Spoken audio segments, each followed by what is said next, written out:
Hey BookTube, Chelsea, the Reading Outlaw, here to do the second half of my February wrap-up. Want to apologize for the lighting situation. Not the greatest, but it's a gray, rainy day in Kansas, and what can you do? I did order some lighting, so hopefully this won't be a problem for much longer, but today this is what it looks like with all my windows open and all the lights on, so on to the books.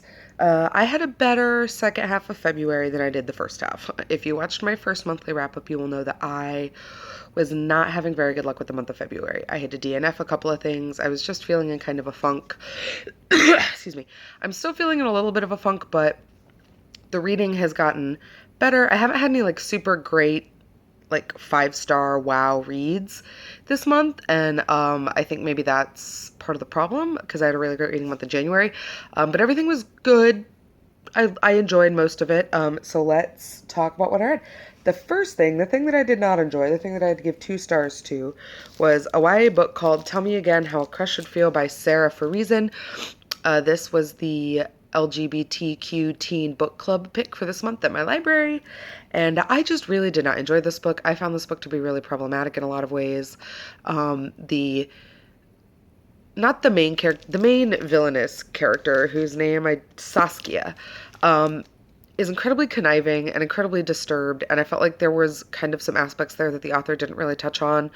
I also felt that the teachers in this book were absolutely ridiculous. They involved Layla in their problems. They like turned to her as like a friend and an emotional support, which I just don't feel like is a thing that teachers need to be doing with their high school students. Yeah, I just found this book very weird. I did not necessarily care for the language in it. There were a couple of moments that I liked and that I enjoyed, but for the most part, I did not, and the teens didn't particularly care for it either. They said it felt really dated. So, yeah, unfortunately, that happened. But I also read this month the second volume of Squirrel Girl right after I read Tell Me Again How a Crush Should Feel? Yes. But this is the second volume of Squirrel Girl. Squirrel, you know it's true.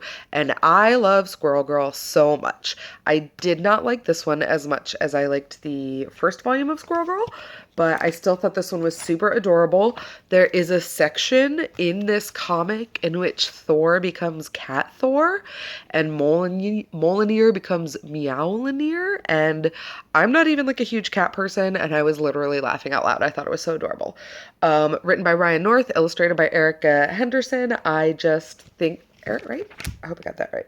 Yeah, Erica Henderson. I just love Squirrel Girl. I love Squirrel Girl so much. If you haven't picked it up yet, I definitely recommend it if you like bold colors, full line work, and just really witty, funny, girl positive graphic novel. After that, I finished The Children's Home by Charles Lambert. This is a tiny little magical realism. Well, not even magical realism. It's just like a fairy tale. It's like a dark, twisted fairy tale. Um, so Morgan owns this house, and when he was little, something horrible happened to his family.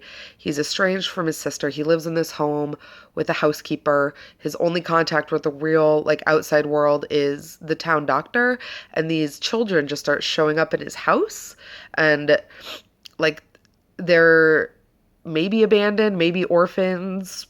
Nobody really knows where they come from, but then as time goes on, there kind of becomes this quest that is evident that the children are a big part of, and they're there to kind of collect Morgan and take him with them. And it's very odd. It's very beautifully written. It's very dark. I enjoyed it, but it's just one of those books where I almost feel like I need to read it again. Like, it's not that I missed something, but I feel like there is a part of this book that just didn't quite click. And it feels like I'm kind of still waiting for that other shoe to drop. I don't know. It's very disconcerting. If those are books that you enjoy, then this is something that's right up your alley. And I will say, I do think that that cover is absolutely stunning. All right. Next up, I finished The Traitor Baru Cormorant by Seth Dixon. I finished this up at the very, very end of the month. I liked this book. This book was kind of a slog in the middle for me. I thought it picked up a little bit more towards the end, but the parts that I enjoyed most about this book were not the main parts of the book, and that's kind of what bummed me out. The parts of this book that I like so much are the culture that Beru comes from. Beru Cormorant is originally born into a culture that is polyamorous, that is like okay and completely tolerant and supportive of and composed of elements of same-sex marriage and same-sex coupling, and then an outside culture comes in and begins to take over and dominate that. And so it's a story about colonialism and war and being a traitor and being corrupt and what the definition of all those things can be. This is the only fantasy book that I've ever read that made any kind of accounting or math sound even remotely interesting. Beru serves as an accountant, kind of the imperial accountant to this region, this country of dukes, and she gets involved in a plot to maybe overthrow them or attempt to overthrow them. So it is most definitely worth checking out. I enjoyed it. Like a 3.5 star. Like I said, it got really bogged down in the middle. There are like chapters will start and we have skipped like years worth of time, and that's not always something I'm a huge fan of. But in general, I would definitely recommend checking it out. It's also got a very, very interesting writing style if that is something that you look out for. And then, oh, not lastly, I had to return it to the library because there was a hold on it, but I did also finish the Romanov audiobook that I was listening to about the fall of the Romanov family and the start of the Bolshevik Revolution in Russia. It reminded me of how little I actually learned about the Russian Revolution in high school or junior high, like how much world history we actually learn here in America, or how little world history we actually learn here in America. Because the story that happened, like I remembered the bare bones of things, but not actually anything that happened.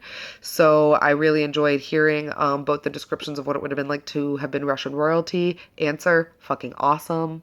Would have been the like tits until the revolution happened. Whereas being pretty much anyone else in Russia, being poor, being a woman, being a farmer, being a factory worker, would have just sucked horribly and miserably. And kind of how the clash of those cultures and those cultural conditions paired along with the World War and the still kind of mysteriously evil Rasputin, and how all of those kind of three main factors work together to bring about both the fall of the Romanovs and the rise of the Bolshevik party in Russia. So I really enjoyed it. That was about a 4-star read for me. That was probably one of the best reads of the month, and it was my audiobook for the car. But then lastly, on paper, I finished up The Vegetarian by Han Kang. This is another one kind of like The Children's Home where I'm not entirely sure how I feel about it. I enjoyed it. It is the study of Yeon Mei. I believe that's how you say it. I think so. Yong Hee. Yeah. Yong Hee has a dream one night, and it terrifies her, and it's a horrifying dream. And after that dream, she decides to become a vegetarian. And so this story is about how the ramifications of that decision affect both Hyung Yi and her husband, her brother-in-law, and her sister. There are 3 sections of the book that go in that order of Yong Hee's family members. Maybe it's because I'm friends with lots of vegetarians, and like in America, vegetarianism isn't like a taboo thing anymore, but the family reaction to Yong Hee's, I'm never gonna get that right, decision to become a vegetarian just seemed incredibly overblown to me. So that was part of the struggle that I had with this book. The other part of the struggle was that it was hard to tell, and this might be, I mean, I fully believe that this was the author's intention, and so it might be something that appeals more to you than it did to me. But I had a hard time telling if this book was, if Yong Hee had gone mad by the end, if she was just suffering from an eating disorder that had stemmed from a lifetime of other like difficulty. Like Young Woo's very quiet. She's in a relationship where she feels she has to be very quiet and very subservient. You know, she comes from this culture that can be kind of oppressive towards women. And so is it all of that? We never really learned exactly what the dream is, and so I just got left with a lot of questions. It's definitely eerie. It's definitely dark. I thought it was a wonderful portrayal of food culture in Korea. Han Kang, the writer, is Korean, and so yeah, Another weird one, another 3-star book. I did not dislike it. The writing was absolutely gorgeous. It was incredibly compelling. But I'm still kind of mulling this one over. So, yeah, that about wraps up February as a month of reading. I will insert a card here to my last wrap up so you can get kind of an overview of the full month. As always, comment down below letting me know what you've read, like, subscribe, and catch me all over the internet. Bye, guys.